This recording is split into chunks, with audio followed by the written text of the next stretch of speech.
અમદાવાદ શહેર police control રૂમમાં ફરજ બજાવતા પોલીસ ઇન્સ્પેક્ટર વનરાજ માંજરિયાનું દુઃખદ અવસાન થયું. થોડા સમય પહેલા તેમના પાલતુ શ્વાનનો નખ વાગવાથી તેમને હડકવા થયો હતો. ત્યારબાદ સારવાર દરમિયાન તેઓ મૃત્યુ પામ્યા. અચાનક નિધનથી તેમના પરિવાર અને સમગ્ર અમદાવાદ પોલીસ બેડામાં શોકની લાગણી ફેલાઈ. અમદાવાદ શહેર પોલીસે પીઆઈ માંજરિયાને શ્રદ્ધાંજલિ આપી. પોલીસ ઇન્સ્પેક્ટર વનરાજ માંજરિયા ગાંધીનગરના અડાલજ પાસે સ્વાગત સોસાયટીમાં રહે છે. પાલતુ શ્વાનનો નખ વાગ્યા બાદ તેમને રેબીઝ નામની બીમારી થઈ હોવાની શંકા છે. શુક્રવારે અચાનક તેમની તબિયત લથડતા સારવાર માટે ખસેડવામાં આવ્યા હતા. આ દરમિયાન તેમનું નિધન થયું.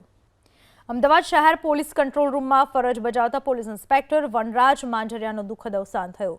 થોડા સમય પહેલા તેમના પાલતુ શ્વાનનો નખ વાગવાથી તેમને હડકવા થયો હતો. ત્યારબાદ સારવાર દરમિયાન તેઓ મૃત્યુ પામ્યા. અચાનક નિધનથી તેમના પરિવાર અને સમગ્ર અમદાવાદ પોલીસ બેડામાં શોકની લાગણી ફેલાઈ. અમદાવાદ શહેર પોલીસે પીઆઈ માંજરિયાને શ્રદ્ધાંજલિ આપી. પોલીસ ઇન્સ્પેક્ટર વનરાજ માંજરિયા ગાંધીનગરના અડાલજ પાસે સ્વાગત સોસાયટીમાં રહે છે. પાલતુ શ્વાનનો નખ વાગ્યા બાદ તેમને રેબીઝ નામની બીમારી થઈ હોવાની શંકા છે. શુક્રવારે અચાનક તેમની તબિયત લથડતા સારવાર માટે ખસેડવામાં આવ્યા હતા. આ દરમિયાન તેમનું નિધન થયું.